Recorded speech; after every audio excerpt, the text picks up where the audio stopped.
So గత కొద్ది రోజుల నుంచి కూడా ఆదాబ్ హైదరాబాద్ తెలుగు దినపత్రికలో భారతీయ విద్యా భవన్స్ గురించి కథనాలు వస్తూ ఉన్నాయి.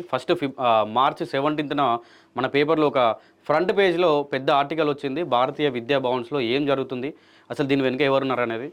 మళ్ళీ దాని తర్వాత 23వ తారీఖున, ఈ నెల 23వ తారీఖున కూడా పార్ట్ 2 కూడా వచ్చింది. అంటే దాని వెనుక ఎవరున్నారని చెప్పి వాళ్ళ పేరు అవ్వచ్చు, వాళ్ళ డీటెయిల్స్ వచ్చింది. అంటే వాళ్ళు ఒక సంవత్సరానికి ఈ భవన్స్కి ఆదాయం ఎంత వస్తుంది, అసలు భవన్స్ ఖాతాలో ఎంత పైసలు జమ అవుతున్నాయి, ఆ పిల్లి రామ్ అనేటువంటి ఖాతాలో ఎంత పైసలు జమ అవుతా ఉన్నాయి, అసలు ఎంత పైసలు ఈయన తింటా ఉన్నాడు అని చెప్పి ఇట్లా పేపర్లో ఆర్టికల్స్ వచ్చినాయి. దాని తర్వాత బాధితులు ఎవరైతే ఉన్నారో ఒక 30 నుండి 35 మంది బాధితులను కూడా మనం పిలిచి స్పెషల్గా వాళ్ళతోటి ఇంటరాక్ట్ అయ్యి అసలు ఎట్లా ఉండేది అక్కడ భవన్స్లో, వీళ్ళని ఎందుకు తొలగించారు ఉద్యోగం నుంచి, వీళ్ళకి తెలియకుండా ఎట్లా వీళ్ళని ఏదైతే రిటైర్మెంట్ ఫంక్షన్ ఉందో వీళ్ళకి తెలియకుండానే వీళ్ళు లీవ్లో ఉన్నప్పుడు ఫంక్షన్ చేశారంట. సో ఇట్లాంటి విషయాలను కూడా మాట్లాడినాం.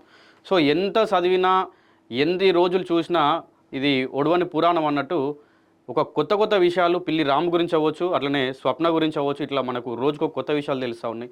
రోజుకొక బాధితులు అక్కడి నుంచి భవన్స్లో కూడా మేము కూడా బాధితులమే, మమ్మల్ని కూడా ఇట్లా అక్కడ అన్యాయానికి గురైనా మమ్మల్ని అక్రమంగా ఉద్యోగాల నుంచి తొలగించాలని చెప్పి కొంతమంది అంటూ ఉన్నారు. కొంతమందిని అయితే ఇంకా మేము అన్ని పేపర్స్ కరెక్ట్గా ఉన్నా లేకుంటే అన్నీ ఉన్నా కూడా మమ్మల్ని ఉద్యోగంలో నియమించుకోలేదని చెప్పి కొంతమంది అంటూ ఉన్నారు. సో ఇట్లా ఒక 30 నుండి 35 మంది 40 మంది ఇట్లా పెరుగుతూనే పోతుంది సంఖ్య. సో మనతో పాటు ఆ భవన్స్ బాధితులే ఉన్నారు, మాట్లాడదాం ఒకసారి. అంటే వీళ్ళు మాట్లాడిన కొద్దీ కొత్త విషయాలు తెలుస్తున్నాయి. ఇన్ని దారుణాలకు పాల్పడ్డా పిల్లి రాము, ఇంకా పాల్పడుతూనే ఉన్నాడు ఇప్పటికి కూడా. సో ఇట్లాంటి విషయాలు మాట్లాడదాం. నమస్తే అన్న. నమస్తే.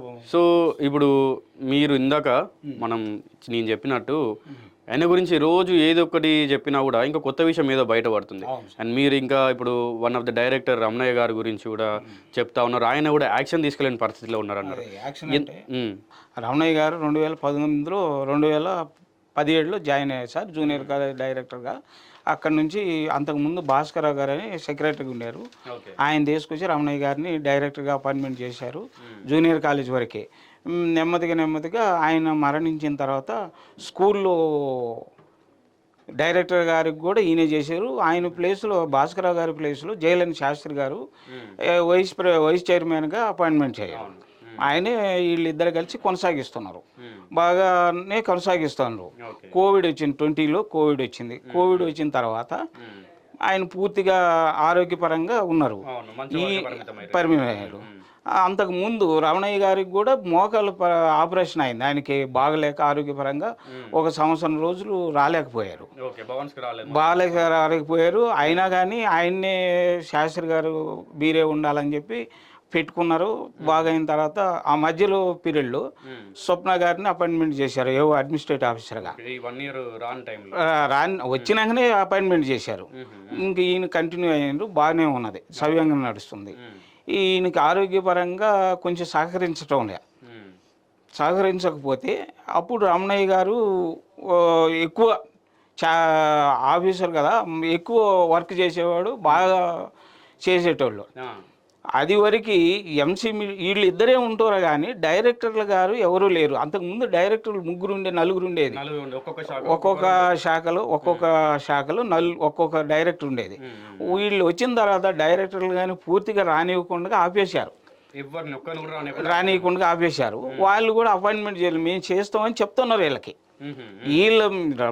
పిల్లి రామ్ని స్వప్న గారిని నమ్మారు, అట్లే నడుస్తున్నది.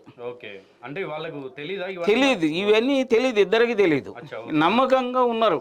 ఎంత నమ్మకం అంటే వాళ్ళ ప్రాణం ఇచ్చి అంత నమ్మకంతో వీళ్ళ మీద వదిలేశారు, కలిగించారు.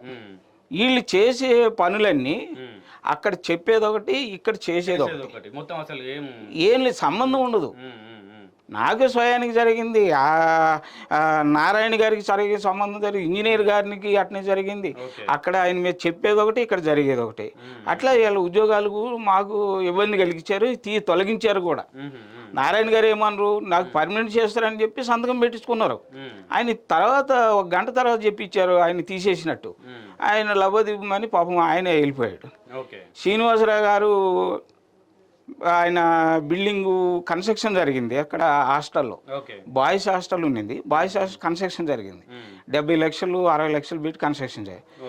అది బాయ్స్ హాస్టల్ని కిరాయికి ఇయటానికి ఆయన కాడికి వెళ్తే బేరం ఆడాడు 5,000కి ఇస్తారా 10,000.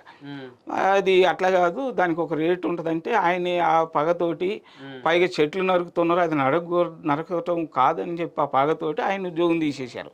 ఇంజనీరింగ్ చెప్పింది ఇవి చేయొద్దని అందరని తీసేశారు. మిగతా వాళ్ళని కూడా ఆయనకి ఇష్టం లేకపోయినా తొలగించుకుంటానే వచ్చారు. ఎంతోమంది టీచర్స్ ఉండరు, లెక్చరర్స్ ఉండరు, స్కేల్ ఇవ్వకుండా ఆపేశారు. మా అమ్మాయి ఉందలు అందులో స్కేల్ రాసిన వాళ్ళకి ఆపేశారు, అంత వేశారు. తర్వాత ఏం జరిగింది, శాస్త్రి గారికి ఆరోగ్యపరంగా బాగలేదు, ఈ మధ్య కూడా బాగలేకుండా అయిపోయింది. ఒక టీచర్ కూడా వెళ్తే 2 సంవత్సరాలు, 1 సంవత్సరం లాస్ట్ ఇయర్ నుంచి ఆమెను కలవనీయటం లేదు. ఇంటికి పోతే మొన్న మేము మీరు స్వయంగా కూడా ఇచ్చారు, వెళ్ళనీయలేదు, కలవనీయలేదు, బయటనే ఆఫీసు. ఆమె ప్రొఫెసర్ని, వాళ్ళ అమ్మాయి ప్రొఫెసర్. అలాంటి అమ్మాయిని ఏ స్థితిలో చూశారో మీరు చూశారు కదా. శాస్త్రి గారి అమ్మాయిని ఏ స్థితికి తీసుకొచ్చారు. వీళ్ళు 24 గంటలు అక్కడే ఉండటము, అక్కడే చేయటము, కలవనీయకపోవటం అది జరిగింది. కొంతకాలం నుంచి వీళ్ళు ఏం చేశారు, హాస్టల్ నుంచే భోజనం రమణయ్య గారికి కానీ శాస్త్రి గారి ఇంటికి కానీ 3 హాస్టల్ నుంచి ఈ రామ్ గారే సప్లై చేస్తున్నారు.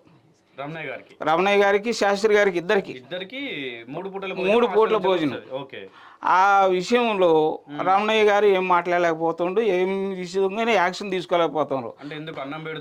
అన్నం పెడుతున్నారు, పైగా ఆయనకి ఆరోగ్యపరంగా కూడా క్యాన్సర్ ఉంది, బ్లడ్ క్యాన్సర్ ఏదో ఉంది, ఆయనకి వయోభారం ఉంది.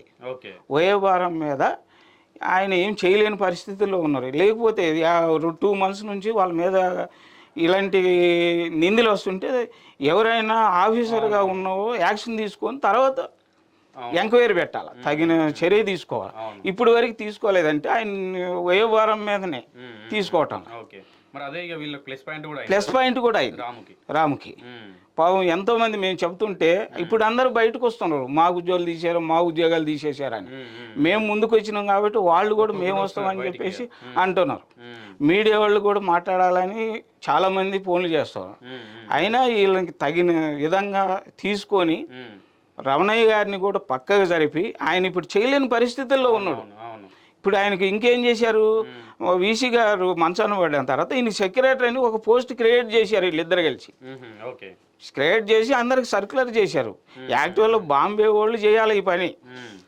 వీళ్ళు ఏం చేయాలంటే ఆయన ఎవరికైనా డైరెక్టర్ కానీ ఎవరికైనా బాగలేకపోతే అంత కమిటీ పెట్టాలి, కమిటీలో డిసైడ్ అవ్వాలి, బాంబే వాళ్ళు నిర్ధారణ చేయాలి, ఉండొచ్చా ఉండకూడదా కమిటీ లేదు అక్కడ. ఇప్పుడు ఇది తక్షణమే కమిటీని ఏర్పరచాలా, వీళ్ళిద్దరి మీద చర్య తీసుకోవాలి, ఇమీడియట్గా చర్య తీసుకోవాలి, ఇమీడియట్గా సస్పెండ్ చేయాలి. చర్య తీసుకొని ఈ బ్లాక్ మనీ అనేది వాళ్ళ కాడ నుంచి కలెక్షన్ చేయాలి సార్. ఎంత క్రికెట్లో అనేది ఇది కమిటీ పెట్టేయాలి, కమిటీ పెట్టి యాక్షన్ తగిన చర్య తీసుకోవాలా. పైగా నేను చెప్పబోయేది మీడియా ముఖంగా ఏం చెప్తున్నానంటే, అయ్యా పేరెంట్స్ పిల్లలు స్టూడెంట్స్ కలిసి డైరెక్ట్ మనీ బ్యాంకులకు వెళ్ళండి, బ్యాంకులో కట్టండి, బ్యాంకుకి వెళ్ళి బ్యాంకులో కట్టండి. ఎవరికి క్యాష్ రూపకం కానీ పోయే ద్వారా కానీ వేయొద్దు. క్రికెట్ టెన్నిస్ కానీ స్కూళ్ళు కానీ ఎక్కడైనా బ్యాంకులో కట్టండి. దయచేసి నా మాట వినండి. ఇప్పుడు ప్రస్తుతానికి అయితే మేనేజ్మెంట్ లేదు, ఇది క్లియర్ కట్టు, కొత్త మేనేజ్మెంట్ రావాలని కోరుతున్నాను. బాంబే వాళ్ళకు కూడా ఇన్ఫార్మ్ చేసేదాన్ని తగిన చర్య తీసుకోండి. ఇంకా లేకపోతే ఉన్న డబ్బుకి ప్రమాదం వస్తుంది, ఉన్న డబ్బులకి ప్రమాదం వస్తుంది. ఎఫ్డీలు కొన్ని కోట్లు ఉన్నాయి, వీళ్ళు నమ్ముకొని ఉన్నారు. ఇంకా ఆమె అడ్మినిస్ట్రేటివ్ ఆఫీసర్, ఆమెకు ఆ హోదానే లేదు అక్కడ. ఓ అకౌంటెంట్ గారు లేరు, ట్రెజరర్ లేరు, ఎవరు లేరు. ప్రిన్సిపల్స్ కూడా ఏం పట్టించుకోవటం లేదు. కాబట్టి ఈ మీడియా పరంగా నేను ఏం చెప్తున్నానంటే, ఇమ్మీడియట్గా తక్షణమే వాళ్ళిద్దరిని సస్పెండ్ చేయండి, అరెస్ట్ చేయండి, మిగతా వాళ్ళకి సంబంధించిన వాళ్ళని ఎంక్వైరీ పెట్టండి. ఇది నేను కోరిక. వ్యవస్థని బాగు చేయండి, వ్యవస్థను కాపాడండి. ఇన్ని సంవత్సరాలు మనం చేసాము, 50 ఏళ్ళు పనిచేసే వ్యవస్థ ఉన్నది. వ్యవస్థని కాపాడండి దయచేసి మీడియా పరంగా చెప్తున్నాను. సో అది సెక్యూరిటీ వాళ్ళు పిల్లి రాముకి వాళ్ళు సెక్యూరిటీ ఏంటంటే సెక్యూరిటీ మొత్తం రాముకి భయపడుతున్నారు సార్. రాముకి భయపడి రాముకి ఎలా చెప్తే అట్టు ఉంటారు. రాము కాదు అక్కడ సెక్యూరిటీ అందరికీ చెప్పేది ఏంటంటే దయచేసి రాముకి కాదు మీరు సెక్యూరిటీ, స్వప్న మేడం కాదు, వ్యవస్థకి సెక్యూరిటీ, వ్యవస్థకి పనిచేయాలి. కానీ మీరు రాము చుట్టూ తిరిగితే ఏం లాభం లేదు. రాముకి స్వప్నకి కాదు, వ్యవస్థకి ఎవరు వచ్చినా వ్యవస్థని మంచి మార్గంలో పెట్టి వ్యవస్థను కాపాడండి. ఎంప్లాయీస్ కూడా భయపడాల్సిన అవసరం లేదు. రాము ఒక ఎంప్లాయీ, ఏవో ఒక ఎంప్లాయీని చూసి మనం భయపడదు. మనం ముందు వెనక వచ్చిన వాళ్ళు ఈ స్వప్న మేడం వెనక వచ్చారు, మనం ముందున్నాం. ముందు విషయాలు మీరు అబ్జర్వ్ చేయండి. రాము ఎలా ప్రిన్సిపల్స్కి కూడా చెప్పేదంటే ఏఓ గారి కన్నా ప్రిన్సిపాల్ గారు హై స్టేజీలో ఉండరు. ప్రిన్సిపాల్ గారు ఏఓ గారు మాట మీద మీరు ఉండొద్దు, మీ లెవెల్ మీరు పాటించండి. దయచేసి అందరు ఎంప్లాయీస్కి అన్ని స్టేజీ వాళ్ళకి చెప్పేది ఏంటంటే ఎవరు స్టేజీలో వాళ్ళు ఉండండి, ఎవరు ఉద్యోగం వాళ్ళు సక్రమంగా చేయండి, వ్యవస్థని అభివృద్ధి చేద్దాం, మంచి వ్యవస్థని కాపాడుకుందాం, వాళ్ళ ఇద్దరి చేతుల నుంచి వ్యవస్థను కాపాడుకుందాం.